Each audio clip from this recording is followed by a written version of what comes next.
পবিত্র রমজান মাস শুরু হলে ইসলাম ধর্মে তৃতীয় পবিত্র মসজিদ আল আকসায় বাড়ে মুসল্লিদের আনাগোনা। তবে দখলদার ইসরায়েল হুমকি দিয়েছে সশস্ত্র গোষ্ঠী হামাসের সঙ্গে যুদ্ধবিরতির চুক্তি অংশ হিসেবে যেসব ফিলিস্তিনি মুক্তি পেয়েছেন তাদের এবছর আল আকসায় যেতে দেওয়া হবে না। টার্কিশ বার্তা সংস্থা আনাদোলা সোমবার এক প্রতিবেদনে এই তথ্য জানিয়েছেন। তারা বলছে যেসব পুরুষ ফিলিস্তিনির বয়স ৫৫ বছর ও নারীদের বয়স ৫০ বছরের উপরে তাদের আল আকসায় যেতে দেয়া হবে।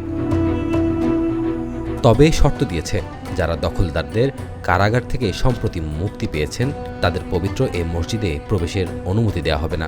তরুণ ফিলিস্তিনিদের পবিত্র এ মসজিদে যেতে সকল সময়ে বাধা প্রদান করে ইসরায়েল। এমনকি নামাজরতদের উপর গুলি ও কাঁদানে গ্যাসও নিক্ষেপ করা হয়। এত কিছুর পরও অনেকে এই মসজিদে নামাজ পড়তে যান। আনাদোলা আরও জানিয়েছে রমজানে আল আকসা মসজিদ ও পূর্ব জেরুজালেমের দিকে যাওয়ার রাস্তায় চেকপোস্ট বসানো হবে। সেখানে প্রতিদিন দখলদার ইসরায়েল ৩,০০০ পুলিশ মোতায়েন থাকবে। এছাড়া পশ্চিম তীর থেকে মাত্র ১০,০০০ ফিলিস্তিনিকে আল আকসায় যাওয়ার অনুমতি দেওয়ার কথা ভাবছে ইসরায়েলি কর্তৃপক্ষ।